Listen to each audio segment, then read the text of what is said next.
Bonjour, bonjour, salut Bertrand. Salut Nico, salut tout le monde, comment vas-tu? Aujourd'hui 5 majeurs, donc aujourd'hui ça va. Je me suis un peu torturé l'esprit, je sais pas toi, mais sur les shooters, compliqué là. Ouais, bah écoute, plus la NBA avance, plus on a des shooters dans tous les sens, donc Ouais. heureusement qu'on n'a pas fait all time parce que je pense que de toute façon ça n'aurait pas changé grand-chose, tu vois. Non mais en plus, dans tous les cas, et on le sait, des gens seront en désaccord, n'hésitez pas comme d'habitude, dans les commentaires les gars, à nous dire, non moi je mets plus lui, je mets plus ci, je mets plus ça, parce que c'est important aussi. Donc comme d'hab, les 5 postes, meneur, arrière, ailier, ailier fort, pivot, la NBA actuelle. On va voir un petit peu qui sont pour nous les meilleurs shooters à chaque poste. Déjà Bertrand, toi, quels critères tu as pris en compte un petit peu pour ce 5 majeur-là? J'ai beaucoup pris en compte la saison actuelle, mais j'ai également pris en compte ce que tu amènes sur le terrain, c'est-à-dire qu'un shooter, un gros shooter qui est pas forcément en réussite, mais son nom parle pour lui-même, va créer des espaces. Ça va m'intéresser. Après, bien sûr, quand on parle de shooter, on pense aux 3 points. Mais il n'y a pas que ça. Il y a aussi le mythe qui est un peu abandonné. Il y a le lancer franc, la capacité aussi à tirer de plusieurs façons, c'est-à-dire après bloc, catch and shoot, après dribble. Donc j'ai essayé de faire un mix de ça et puis bon, comme d'habitude, un peu un critère subjectif. Hmm. Donc voilà. Encore une fois, je pense que j'ai fait un meilleur 5 que le tien, quel qu'il soit. On va voir ça. Quand tu dis après bloc, c'est après screen, non? C'est ça, c'est en sortie d'écran que tu Ouais, parlais. c'est ça, ouais. Ok. Moi, c'est un peu comme toi. J'ai pris actuel, donc joueur en activité. Évidemment, le passif a un petit peu joué. Mais toute la difficulté, et tu l'as bien dit, est là, dans la variété des spots, dans la variété des types de shoot, parce qu'on sait qu'il y a, bon, les sharpshooters, les mecs qui sont vraiment spécialisés, là, c'est majoritairement catch and shoot. On a les mecs qui sont shot creator, donc capables un petit peu de se créer un espace, balle en main, et puis de monter. Donc, ouais, quand moi on me dit shooter, je vais plutôt penser à ouvert catch and shoot.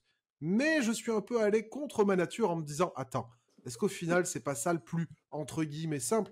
Parce qu'on sait qu'il y a beaucoup de jeunes joueurs, tu vois, qui te disent, ouais, cet été je vais travailler le shoot après dribble. C'est ça normalement le plus dur.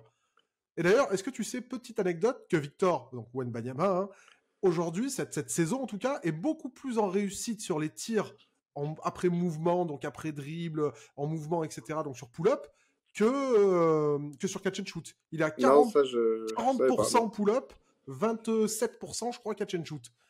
Donc c'est quand même marrant que la majorité des gars soient plus à l'aise arrêtés en recevant la balle, et lui, non, non. Moi, je suis pas comme vous, les mecs. Et préfère être en rythme, ouais. Ouais, Ouais, ouais. préfère être en Après, tu, rythme. ouais. Ok, bah écoute, je pense qu'on peut y aller, hein. Moi, j'attends ton numéro 1.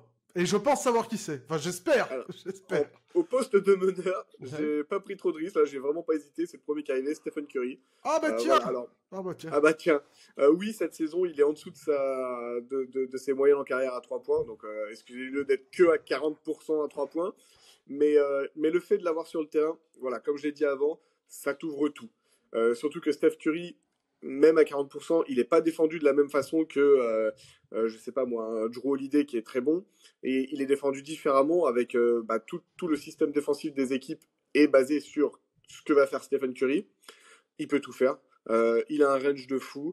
Il peut shooter après dribble. Il peut shooter catch and shoot. Il shoot en plus son jeu pour récupérer le ballon après les écrans. C'est un marathonien.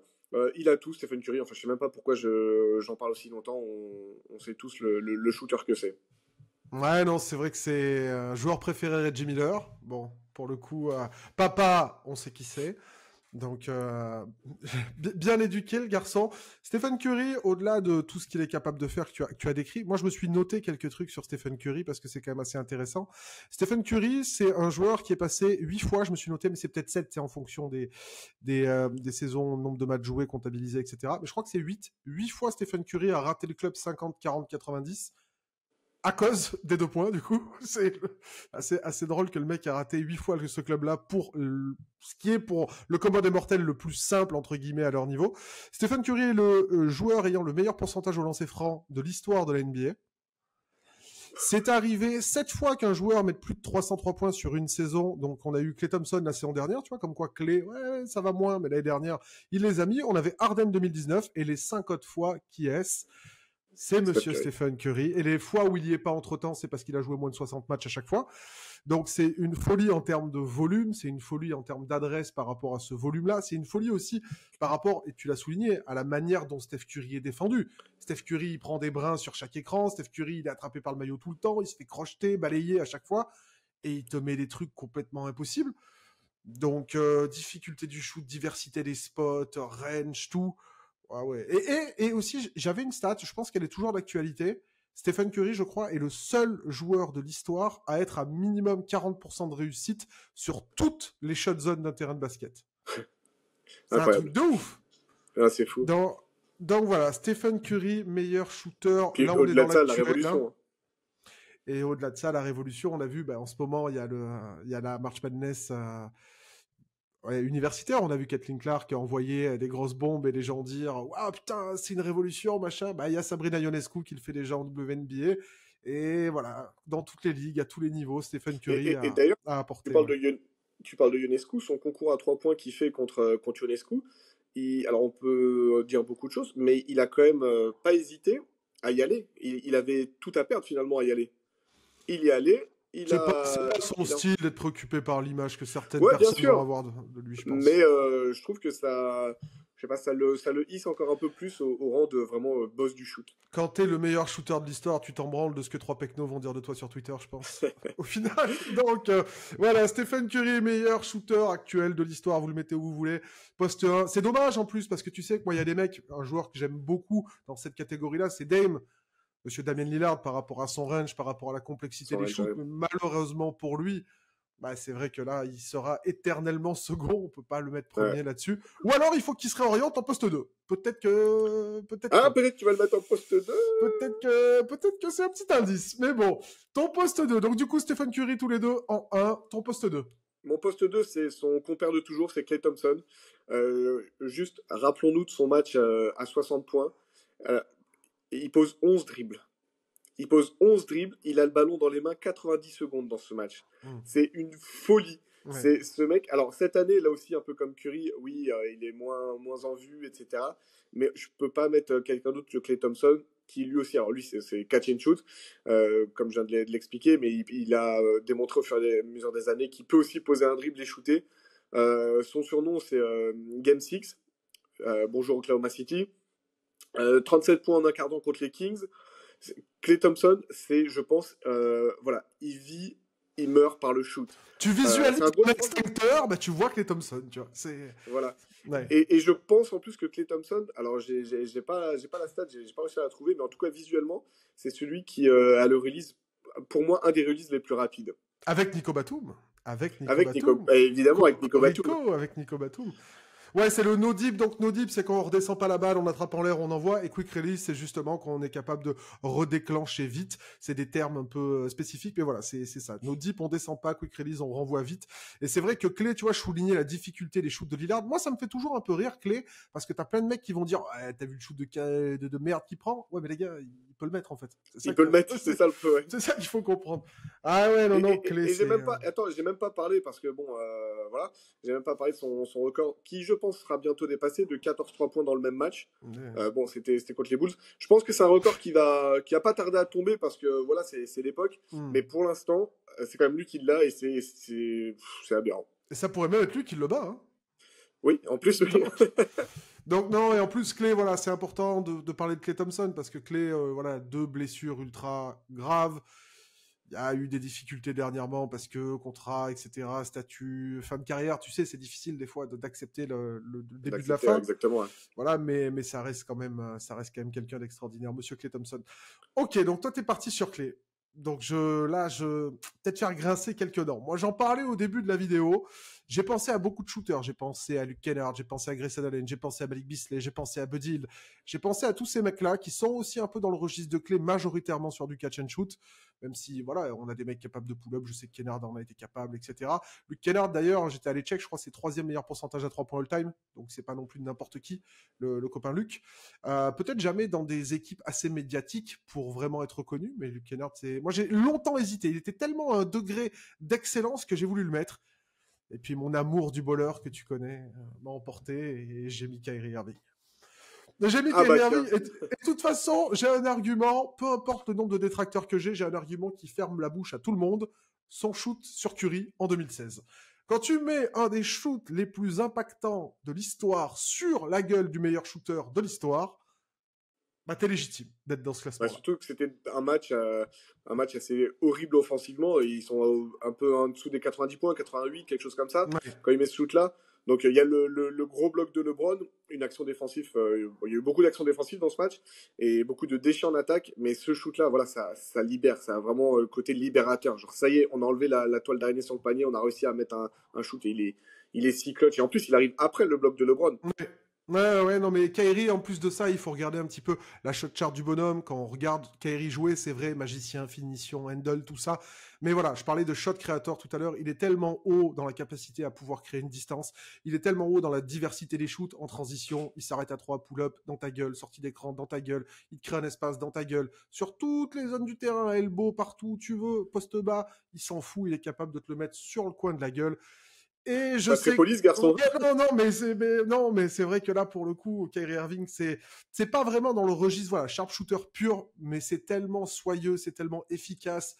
Et Kyrie, au final, et même voilà, le cantonner que à son handle, je trouve, c'est un peu rabaissant, tu vois. Parce que c'est tellement plus que ça, Kyrie Irving, c'est tellement. Même défensivement, tu vois, donc ça sera pour une nouvelle vidéo, et il sera bien évidemment pas dans mes tops, mais même défensivement, c'est un bon joueur, Kyrie, c'est un joueur qui sait faire plein de choses. C'est pas qu'un handle, c'est pas qu'un street baller, Kyrie Irving. Donc voilà, moi je voulais mettre Et Kyrie, hommage à Kyrie, respect à Kyrie.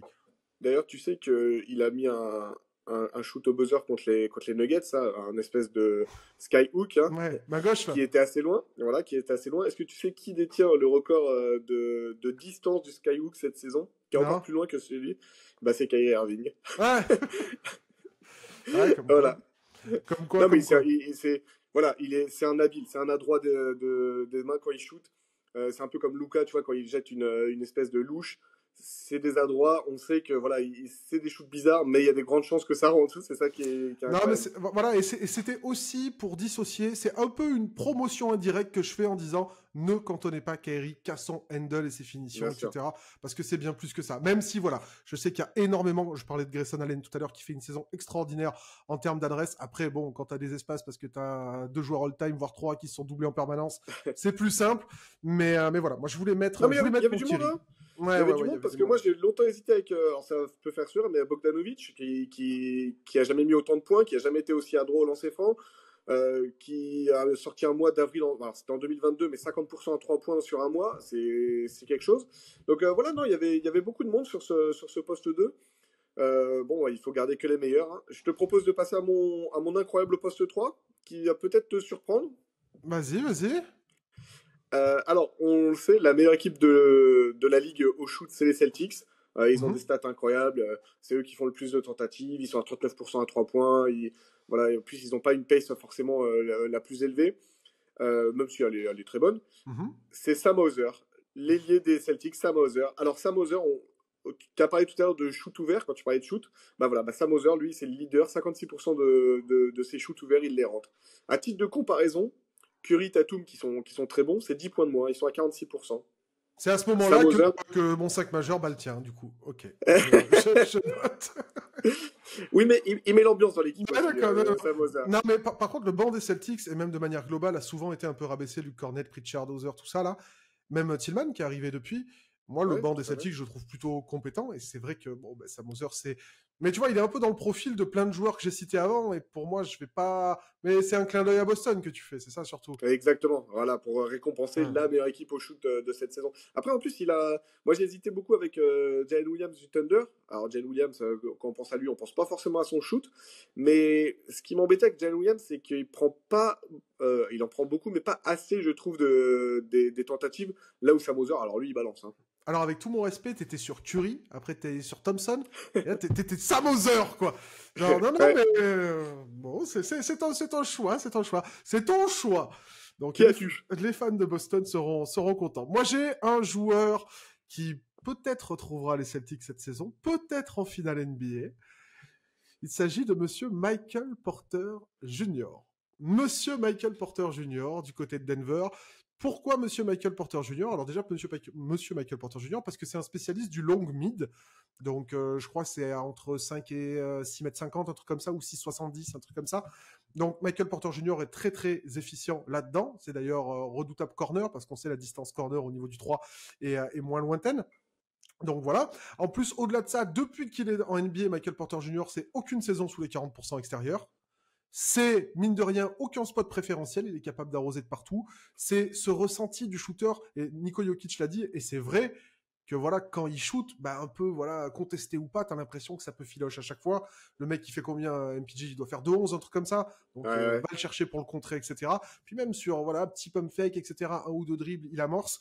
Moi, je le trouve vraiment redoutable sur les quatre coins du terrain, enfin périmètre extérieur, etc. et tout. Donc je trouve qu'il coche un peu toutes les cases. Il est efficient partout sur le terrain. Il est capable de shooter derrière la ligne, mais même juste devant. Et ça, c'est très délaissé à juste titre, parce que c'est vrai que risque-prix gain, c'est pas forcément, le risque-reward n'est pas forcément énorme, mais c'est voilà, c'est un secteur qu'il apprécie énormément. Donc voilà, moi j'ai monsieur Michael Porter Jr. parce que j'ai fait un peu le tour et il y avait des mecs comme Duncan Robinson à Miami, il y avait pas mal de mecs, mais je trouve que, en tout cas, même au ressenti visuel, moi je regarde beaucoup Denver, on regarde les meilleurs par ici. Et donc voilà, moi je trouve qu'MPJ, ouais, c'est un shooter d'une létalité. C'est son ADN, quoi. Le shoot, c'est vraiment, on voit c'est pour ça qu'il est arrivé en NBA d'ailleurs. Hein. Il a progressé tardivement sur son côté défensif où il était vraiment nul, tout simplement nul. Mais voilà, en NBA, de toute façon, on le sait, ton contrat, tu le gagneras en rentrant des shoots. Ça Des peut aider, ouais, défenseurs. ça peut aider. Non, mais quand tu as le choix entre signer un shooter de élite ou un défenseur élite, on sait que le shooter élite prendra toujours plus d'argent que le défenseur élite. Bon, MPJ l'a compris, hein, même s'il y a eu les problèmes de dos au début de carrière, sa draft tardif, etc. Non, on voit il a ça dans le sang, on voit que scorer, pour lui, c'est sa vie. Donc voilà, monsieur MPJ, ton poste 4. Son papa, Kevin Durant. Kevin Durant, tout simplement, un peu comme Curry, tu vois, où qu'il soit sur le terrain, c'est une menace. Ça va t'ouvrir des axes de pénétration, des joueurs ouverts pour Grayson Allen. Ça va tout ouvrir. Kevin Durant, c'est voilà, exactement tout ce que tu as dit sur MPJ, mais puissance 10. C'est incroyable. Alors lui, au moment où il lâche la balle, je mets une très Ouais, belle. mais tu ressembles à Kevin Durant quand tu fais ça d'ailleurs. Merci. C'est... Et ben, c'est à s'y méprendre. Le ballon, il est à 2,75 m. Alors, c'est pas moi qui Ouais. vais le contrer. Non, moi non C'est plus. pas moi qui vais le contrer. Voilà. Même moi sur tes Mais épaules, on n'ira pas. Hein. non, non, on n'ira pas. Et Kevin Durant, en plus, il a une panoplie fade away, mi-distance, 3 points. Il peut tout faire, Kevin Durant. Et ça me permet en plus, alors là, tu vas rigoler, de mettre en lumière un joueur à qui il fait un hommage à chaque lancer franc. Tu sais, il est souvent comme ça avec ses épaules à chaque Ouais. lancer franc. C'est pour son joueur préféré quand il était petit, c'était Antoine Walker. Tu vois, le premier, peut-être l'un des précurseurs de poste 4 qui s'écartait. Alors attends, Donc voilà. KD, sa franchise préférée c'était Toronto, son joueur préféré c'était Antoine Walker. Ok, Ouais, bon, c'est bah, peut-être aussi un acteur, mais en tout cas, voilà, il fait ça pour Antoine Walker. c'est un mec différent, c'est pas nouveau. Petite D'accord. parenthèse terminée. Qui D'accord. as-tu? Bah ouais, bah... Et d'ailleurs, poste 2, on n'a pas mentionné Monsieur Booker aussi, hein, qui est un peu de la même Non, veine. Booker, ouais. C'est un Norm peu... Powell aussi, on a Ah pas mais mis. c'est intéressant parce que j'y pense d'un coup. Bah ouais, il y a des mecs tu peux pas faire autrement. Hein. Il y a des mecs tu peux pas faire autrement. Donc bah, j'ai pas fait autrement, j'ai mis Kevin Durant. Je vais vous afficher là tout de suite maintenant la shot chart de Kevin Durant sur cette saison et j'aurais même pas besoin d'argumenter en fait. Kevin Durant, un peu comme Kyrie, c'est un mec mais c'est fois 2-3, c'est toutes les zones du terrain, il est au-dessus de la moyenne de la ligue. Genre sur toutes les zones quasiment. Au pire, il est aussi bien que tout le monde. Et en sachant qu'il a minimum un défenseur ou deux sur la gueule, sachant que voilà, ils vont l'épuiser en permanence. Donc non, KD, pareil. Et d'ailleurs, moi j'avais noté un petit truc qui est intéressant sur KD. KD est toujours plus gêné, guillemets, hein, homogéné, hein, est toujours plus gêné lorsqu'il est défendu par des guards que par des forwards ou pivots. Ah Parce bah. que justement, c'est quand Hein. il va aller se mettre en position que les guards vont avoir tendance à un petit peu l'embêter. Une fois qu'il monte, il monte. Mais tu vois, le shoot, c'est aussi ça. C'est pas que la finition poignée, c'est tout ce que tu vas mettre en place pour arriver à cette position-là. Et je sais que voilà, KD, c'est noté dans beaucoup de stats et même au ressenti terrain. Voilà, quand il est défendu par des plus petits, par allez, un prototype même, un Jalen Suggs ou des mecs comme ça, tu vois, hargneux, teigneux un petit peu, qui vont le gêner dans sa poste de dribble, ben c'est là où il est un peu moins efficient, mais dans tous les cas, il le reste plus que toute la moyenne de la ligue. Donc voilà, Mais moi d'ailleurs, aussi, j'ai... KD, il est pas non plus. Il peut bien sûr faire des isolations et scorer, mais il peut aussi se muer dans cette espèce de joueur de finition au Bien sûr. bout de chaîne. Et ça aussi, c'est l'intelligence, tu vois, du shooter. Ah oui, non, non, mais post-up fade, pump fake, pump fake, pump fake pull-up, ouais, c'est autre chose. Ou catch and shoot. Non, KD, c'est diversité absolue sur le shooting et bah, c'est peut-être un des. De toute façon, s'il est souvent mentionné comme étant le meilleur attaquant de l'histoire, c'est pas pour rien, hein. C'est parce qu'il est doué pour mettre le ballon dans le panier, l'ami Kevin. Donc, ouais, Kevin Durant en 4 aussi, shotmaker, sharpshooter, ce que vous voulez, vous mettez la définition que vous voulez. Moi, j'ai Kevin Durant en meilleur poste 4 shooter actuel et peut-être même de l'histoire. Allez, je passe à mon poste 5. C'est Karl Anthony Towns. Mais oui. Écoute, on s'était beaucoup moqué de lui quand il avait déclaré être le meilleur pivot shooter. Et moi-même, j'avais rigolé, mais au final, je me suis posé la question quand il avait dit cette déclaration et j'ai réfléchi, et puis en fait, il a raison. Il a raison, le Karl Anthony Towns, parce que, ouais, voilà, il est. Alors, c'est Il est souvent. pas si con que ça, hein. Bon, il a raison. Alors lui, c'est vraiment souvent, comment dire, des shoots face au panier. Vainqueur du concours à 3 points 2022 quand même, Karl Anthony Towns, seul pivot à avoir réussi cet exploit. Donc il a assumé, tu vois, il a dit que c'était le meilleur pivot, il a assumé. Il est quoi? Il est à 42% à 3 points cette saison. Alors oui, il est moins, comment dire, sa panoplie est moins large qu'un Joel Embiid quand on arrive sur le périmètre, etc., dans le mid. Mais voilà, Karl Anthony Towns, c'est une vraie menace. D'ailleurs, je l'ai mis pivot, j'ai un peu triché, puisque là, il est maintenant associé à Rudy Gobert, donc il est poste 4, poste que lui-même, bah, il trouve que c'est son poste naturel. Donc voilà, petite triche, mais Karl Anthony Towns, voilà. Il en avait parlé à de nombreuses reprises, ouais, dire que quand Rudy était arrivé, tu sais, les gens avaient dit, ouais, mais t'es poste 5, il avait dit, bah non, à la fac, je jouais avec Willie Cauley-Stein, j'ai joué avec Taj Gibson, j'ai joué avec, comment il s'appelle, Dieng, son prénom, j'ai plus, Gorgui, à Minnesota, donc il a dit, non, j'ai l'habitude de jouer poste 4 aussi, donc, bah, bon, d'habitude, on n'en a pas trop en commun, mais moi aussi, j'ai monsieur Karl Anthony Towns en poste 5. Tout va jouer sur sa Moser. Tout va jouer sur sa Moser. Putain, je m'étouffe. Pardon. Me refais plus de Samoser comme ça. T'as pas. Karl Anthony Towns. Ouais, alors il y a pas mal de choses qui m'ont dérangé, entre guillemets, mais tu l'as évoqué, la diversité des spots, la diversité, voilà, même au large, tu vois, c'est vrai qu'il est majoritairement tête de raquette 4, mais bah, tous les pivots qui sont shooters aujourd'hui sont aussi, eux, majoritairement dans du catch and shoot. J'ai noté qui? J'ai noté Bobby Portis, j'ai noté Brook Lopez, j'ai noté Miles Turner. Attends, je me l'étais noté un autre. Hop, je regarde vite fait parce que j'ai peur d'oublier. Nasrid, ouais, ou même alors Ford, voilà. On parlait de Boston tout à l'heure.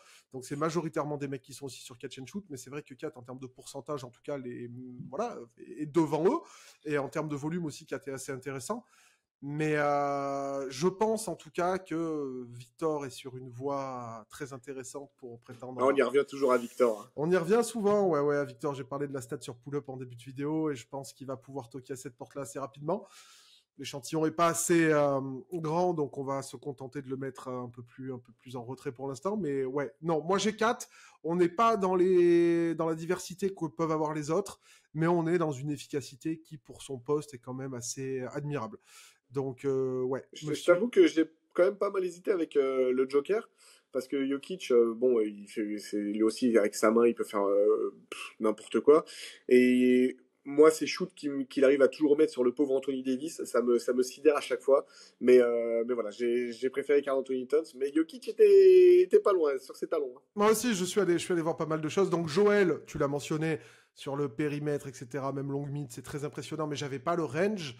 Nico, j'avais peut-être pas le volume, l'adresse n'est pas forcément au rendez-vous, même si Nikola Jokic en playoff, en carrière, c'est 41%, avec son bord à la con, là, comme tu as dit, où il le met sur la gueule de tout le monde.